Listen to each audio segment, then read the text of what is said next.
मतदान चोरीच्या प्रक्रियेमध्ये मी सर्वप्रथम राजुऱ्यामध्ये जेव्हा मत वाढले त्या संबंधामध्ये निवडणुकीपूर्वीच माननीय कलेक्टर आणि एसडीओ कडे तक्रार दिली होती।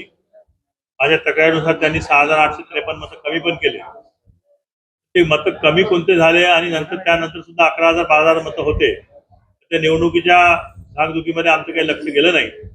पण जेव्हा आमचे नेते मान्य राहुल गांधी यांनी तो मुद्दा उपस्थित केला तर आम्ही सुद्धा मग थोडं काशूत झालो आणि आम्ही सुद्धा गावागावी जेव्हा चौकशी करायला लागलो त्यावेळेस आम्हाला गडचिरोलीला सुद्धा 1600 मतं जास्त आढळले। राजुऱ्याला सुद्धा आम्हाला आणखी 1200-1500 मतं जास्त आढळले। तर याची आम्ही डिटेल छानबीन करून राहिलेलो आहोत। परंतु जे मतं 6853 ते मतं बोगस असून जेव्हा डिलीट केले पण ज्या माणसाने हे मतं एनरोल केले त्याच्यावर अजूनही निवडणूक आयोगाने कुठली कारवाई नाही केली। फक्त एफआयआर नोंदवला पण कोण आहे काय ते शोध न घेता कारवाई नाही केली। त्याच्यासाठी आम्ही जिल्हाधिकाऱ्याला आणि निवडणूक आयोगाला वारंवार पत्रावर करत आहोत। अजूनपर्यंत कुठली कारवाई झाली नाही। 61 लाखाची जी कॅश सापडली त्या संबंधातही सगळं अधांतरीचं अजून 61 लाखाची जी कॅश सापडली त्या संबंधामध्ये आमच्या गडचिरोलीमध्ये आमचे जे कार्यकर्ते होते त्यांनी ती कॅश रंगेहात पकडली, पोलिसला कळवलं।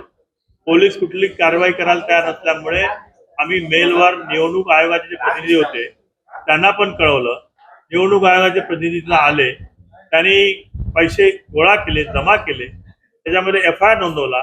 त्या एफआयआर मध्ये स्पष्ट असंपणे म्हटलेलं आहे की भाजपचे प्रत्याशी श्री देवरावजी भोंगळे आणि त्यांचे 4 सहकारी, त्या सहकारी नाव पण आहे, त्यांच्या विरोधात त्यांनी एफआयआर नोंदवला।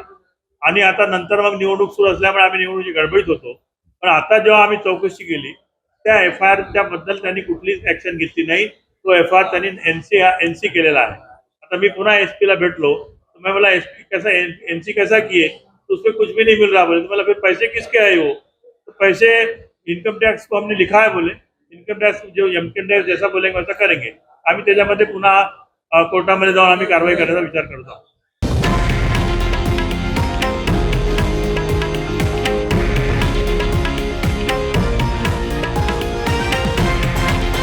हे आहे देशातील नंबर 1 न्यूज नेटवर्क आणि आपण पाहत आहात TV9 मराठी, एकमेव।